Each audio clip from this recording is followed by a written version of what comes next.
Good evening. We're going to read chapter 11 of Selma Lagerlöf's book, The Saga of Gösta Berling. The title of chapter 11 is Ghost Stories. O latter-day children, I have nothing new to tell you, only what is old and almost forgotten. Legends I have from the nursery, where the little ones sat on low stools around the storyteller with the white hair, or from the log fire in the cabin, where farmhands and crofters sat and talked as steam rose from their wet clothes and they pulled knives from leather sheaths at their necks to spread butter onto thick, soft bread, or from the parlor where old gentlemen sat in rocking chairs and, enlivened by a steaming toddy, talked of bygone times. Then a child who had listened to the storyteller, to the working men, to the old gentleman, stood at the window in the winter evening. Then the child saw no clouds at the sky's edge. Instead, the clouds were cavaliers who sped across the firmament in rickety one-horse carriages. The stars were wax candles lit in the old count's estate on Borg's Point, and the spinning wheel that whirred in the next room was pedaled by old Ulrika Dillner. For the child's head was filled by the people of olden times. The child loved and lived for them. You know, they say that Selma grew up listening to these old stories, so this is probably her memory of these old stories. But if such a child, whose entire soul was fed with legends, was sent across the dark attic into the pantry after linen or rusks, then those small feet hurried. Then the child came flying down the stairway, through the landing and into the kitchen, for up there in the darkness the child must think about all the old stories it had heard about the malevolent mill owners, about the malevolent mill owner at Force, who had gone into league with the devil. The malevolent Sintram's remains have long rested at Svartsjö. That means Black Lake. The malevolent Sintram's remains have long rested at Svartsjö Cemetery, but no one believes that his soul has been called to God, as it says on the gravestone. Well, he lived. He was one of those to whose home a heavy coach, harnessed with black horses, might drive up on long, rainy Sunday afternoons. A dark-clad, elegant gentleman then climbs from the carriage and, with cards and refreshments, helps to pass away the sluggish hours, which, in their monotony, have brought the master of the house to despair. The card party continues until after midnight, and when the stranger leaves in the morning light, he always leaves a calamitous farewell gift behind. As long as Sintram was on the earth, he was one of those whose arrival was boded by spirits. Spectres go before them. Their carriages roll into the yard. Their whips crack. Their voices sound on the stairs. The entry door opens and shuts. Dogs and people awaken from the clamor. It is so strong, and yet no one comes. It is only spectres who go before them. Oh, those ghastly people whom the evil spirits seek out. What kind of big black dog might it have been that showed itself at Force in Sintram's time? He had terrible sparkling eyes and a long, blood-dripping tongue that hung far out of his panting throat. One day, just as the farmhands had been in the kitchen and had dinner, he had scratched on the kitchen door, and all the maids had screamed in terror. But the biggest and strongest of the farmhands had taken a burning stick of wood out of the stove, thrown open the door, and thrown it into the dog's mouth. Then the dog fled with a terrible howling, flames and smoke coming out of his mouth, sparks whirling around him, and his tracks on the road shining like fire. And was it not dreadful that every time the mill owner drove home from a journey, that the team was changed for him? He rode with horses, but when he came at night, he always had black bulls before the wagon. The people who lived along the road saw the large black horns silhouetted against the night sky as he passed by, and heard the animals bellowing, and were horror-struck at the row of sparks that claws and wagon wheels coaxed out of the dry gravel. Yes, no doubt, those little feet needed to hurry to get across the large, dark attic. What if something terrible, if the one whose name cannot be said had come out of a dark corner up there? Who could be certain? It was not only the bad ones he showed himself to. Hadn't Ulrika Dillner seen him? Both she and Anna Stjernhök could tell of times that they had seen him. Friends, children of humankind, you who dance, you who laugh, I beg you sincerely, dance carefully and laugh gently, for so much misfortune may arise if your thin-soled silk shoes trample sensitive hearts instead of hard planks, and your lusty silver-ringing laughter may drive a soul to despair. It was certainly so that the feet of the young had trampled too hard on old Ulrika Dillner, and the laughter of the young had sounded too presumptuously in her ear, for an irresistible longing suddenly came over her for the title and dignity of a married woman.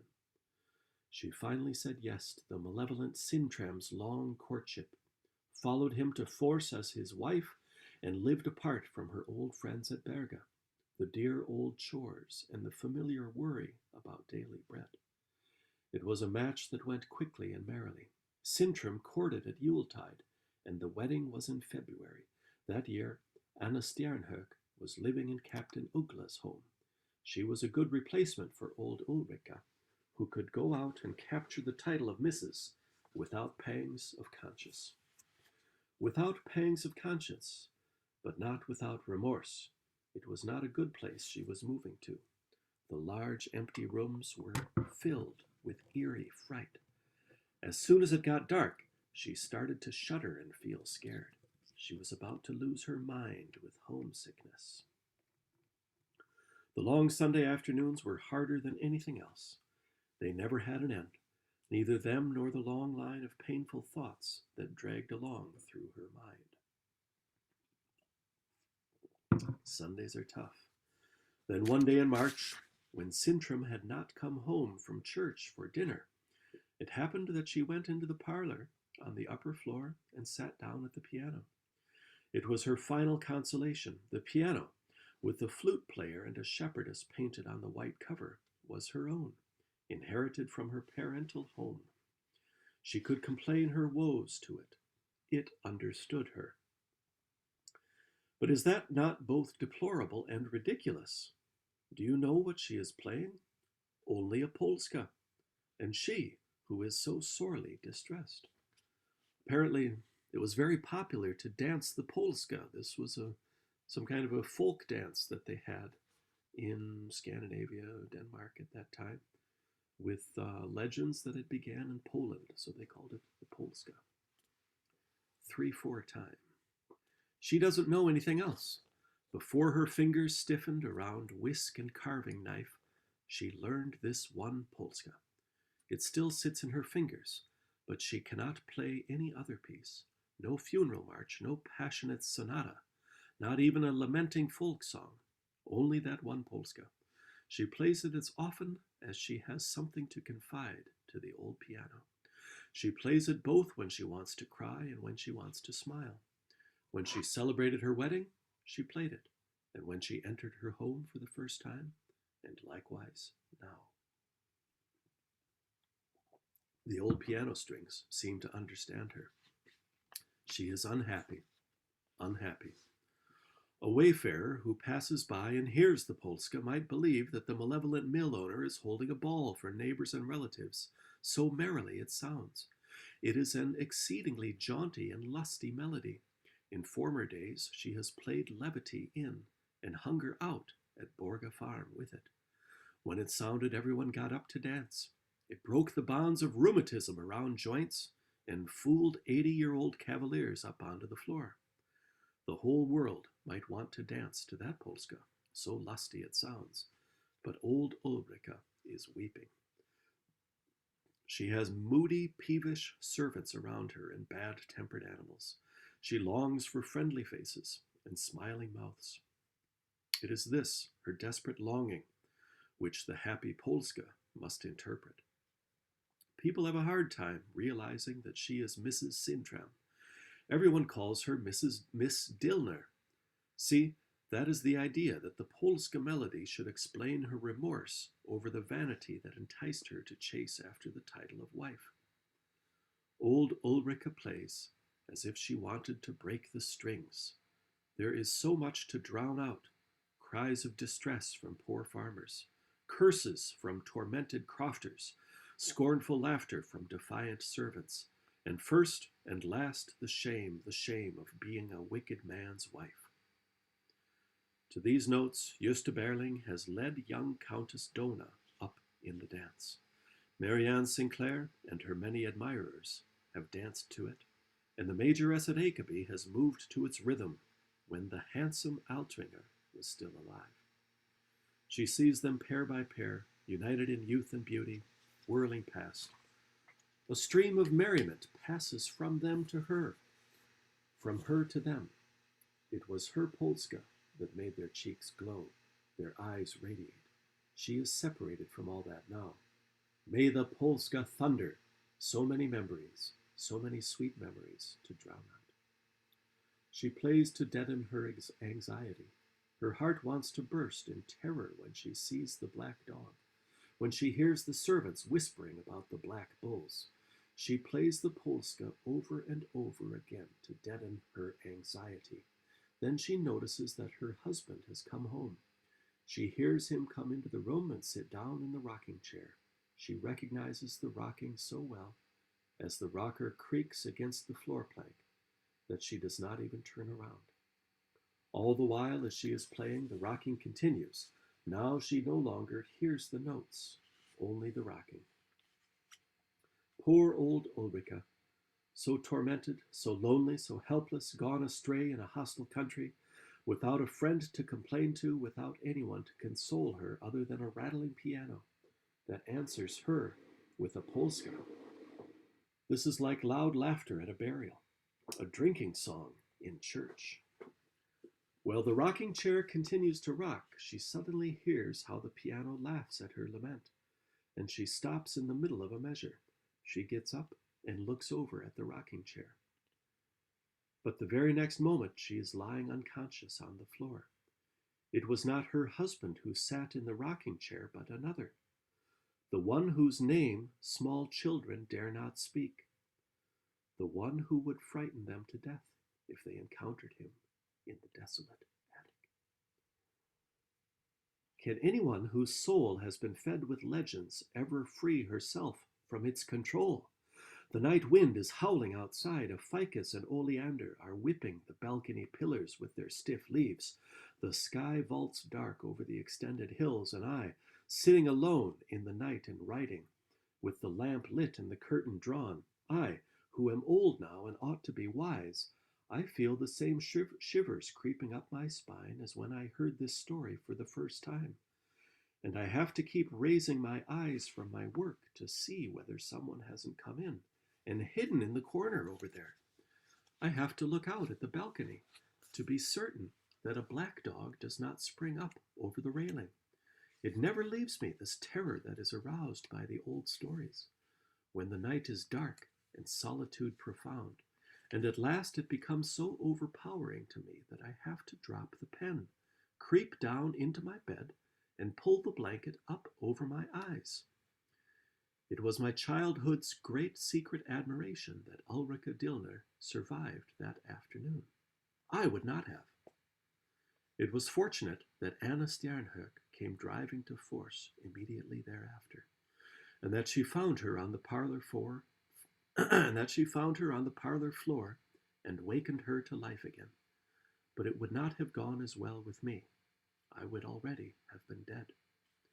I wish for you, dear friends, that you might avoid seeing the tears of old eyes, or that you might not stand helpless when a gray head leans against your breast to get support, or when old hands are clasped around yours in silent prayer.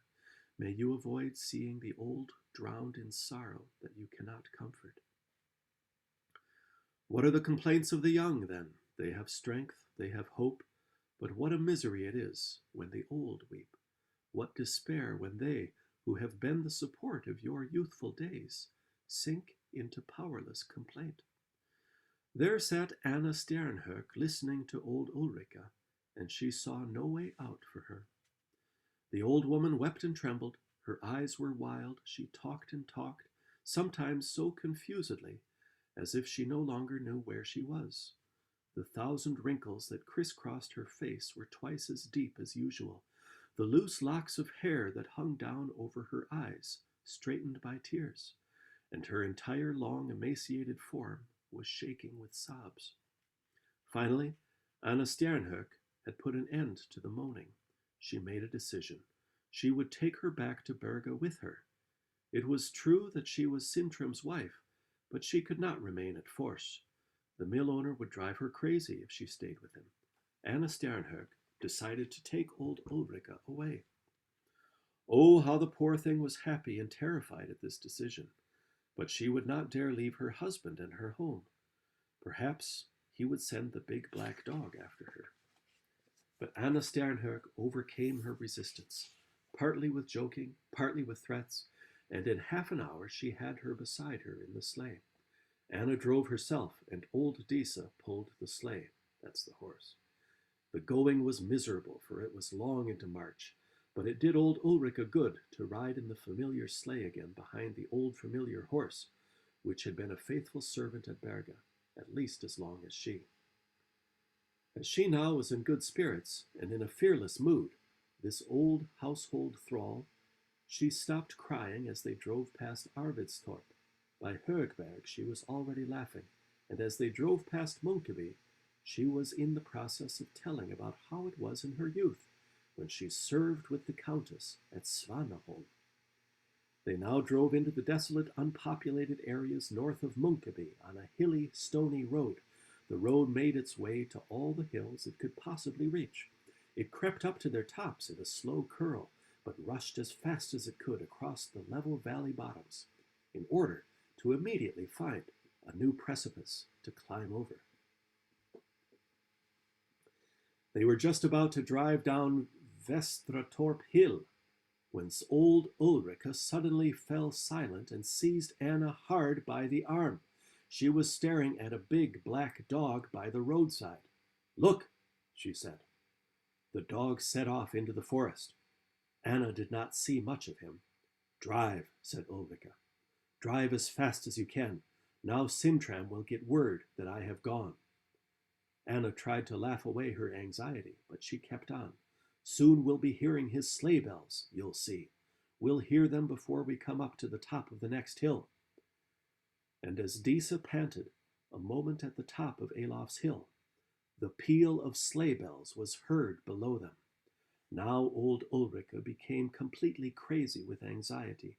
She shook, sobbed, and moaned, just like a short while ago in the parlor at Fors.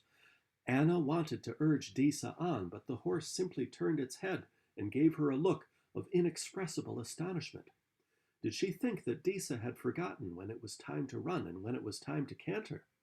Did she want to teach her how to pull a sleigh? Teach her, who knew every stone, every bridge, every gate, every hill, going back more than 20 years? During this, the peal of sleigh bells was getting closer and closer. "It's him! It's him! I know those sleigh bells," old Ulrika moans. The peal is getting closer and closer.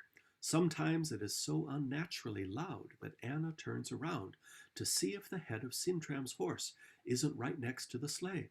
Sometimes it dies away. They hear it first to the right, then to the left of the road, but they see no one driving. It is as if the peal of the sleigh bells alone was pursuing them, the way it is at night when you go home from a dinner party. That's the way it is now. These sleigh bells peal in melodies, sing, speak, reply. The forest resounds with the din they create. Anna Sternhök almost longs that the pursuers would finally get so close to them that she would see Sintram himself and his red horse. She gets a gruesome feeling from this dreadful peal of sleigh bells. Those sleigh bells are torturing me, she says, and immediately the words are picked up by the bells. Torture me, they ring. Torture me, torture, torture, torture me, they sing in all possible melodies. It was not so long ago she drove this same way, pursued by wolves.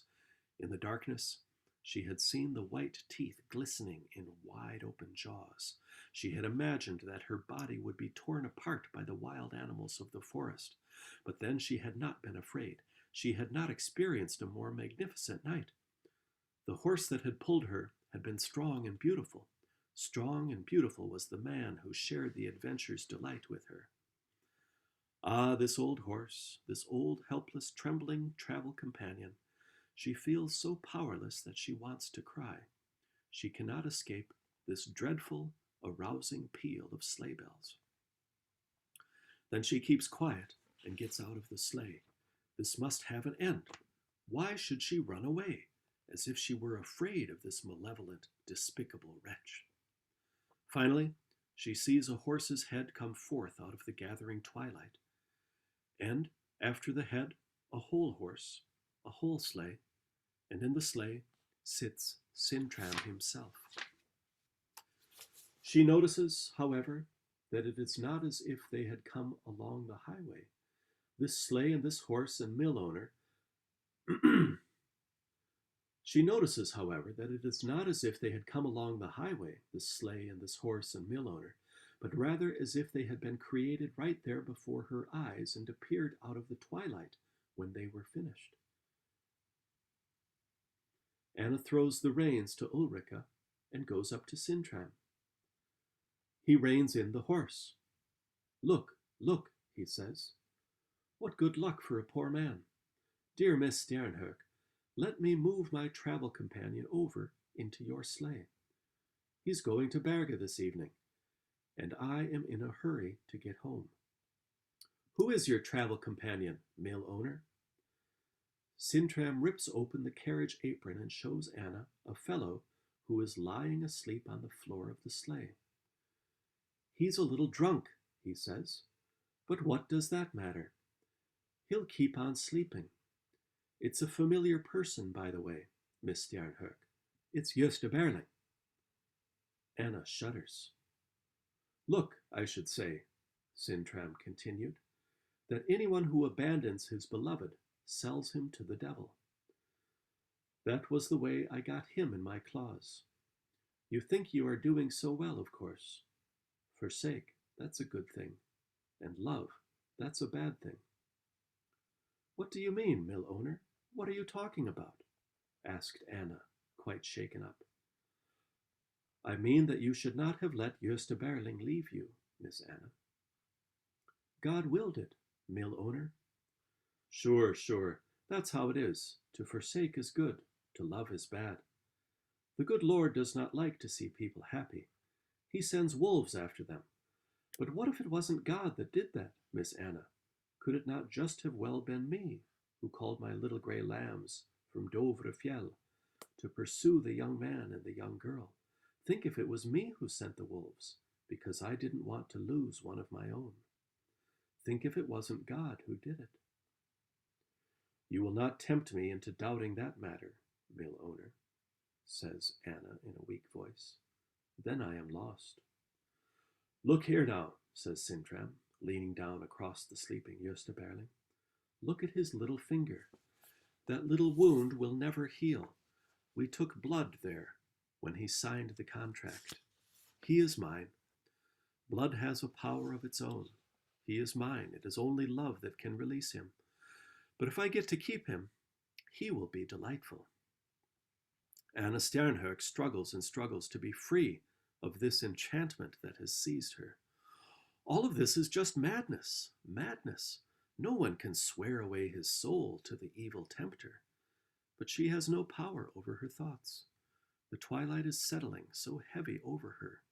The forest stands so dark and silent. She cannot escape the ghastly terror of the hour. Perhaps you think, the mill owner continues, that there is not much left of him to corrupt. Don't believe it. Has he tortured farmers? Has he betrayed poor friends? Has he cheated at cards? Has he, Miss Anna, been the lover of married women? I think that you are the evil one himself. Let us trade, Miss Anna. Take Gösta Berling, take him and marry him. Keep him and give them at Berga the money. I relinquish him to you, and you know that he is mine. Think about the fact that it is not God who sent the wolves after you here in the night, and let us trade. What do you want in exchange, mill owner? Sintram sneered. Me? What do I want? Oh, I'll be content with a little. I will only have that old woman in your sleigh, Miss Anna. Satan, tempter, cries Anna, get away from me. Should I betray an old friend who is relying on me? Should I leave her to you so that you can torment her into madness? Look, look, calm, Miss Anna. Think about it. Here is a young, splendid man, and there an old, worn-out hag. I must have one of them. Which one of them will you let me have? Anna Sternhök laughed in desperation. Do you think, mill owner, that we should stand here and trade souls, the way you trade horses at Broby Market? Yes, exactly. But if you wish, Miss Anna, we will arrange it in a different way. We will think about the honor of this Sternhök family name. With that, he begins to call and shout in a loud voice to his wife, who is sitting in Anna's sleigh, and to the girl's inexpressible horror, she obeys the call at once, gets out of the sleigh, and comes shaking and shivering over to them. Look, look, look, such an obedient wife, says Sintram. It's not your fault, Miss Anna, that she comes when her husband calls. Now I'll lift Gösta out of my sleigh and leave him here. Leave him forever, Miss Anna. Whoever wants can pick him up. Whoever wants to can just pick him up. He bends over to pick up Gösta, but then Anna leans all the way down to his face, setting her eyes on him and hissing like a provoked animal. In the name of God, go home with you. Don't you know who is sitting in the rocking chair in the parlor waiting for you? Do you dare let that gentleman wait? For Anna, it is almost the high point of the day's atrocities to see how those words affect the malevolent man. He pulls the reins to him, turns and drives homeward, driving the horses to a wild gallop with whip strokes and wild shouts. Down the terrifying hill goes the life-threatening ride, while sparks flash in a long row under the runners, and hooves in the thin March snow cover.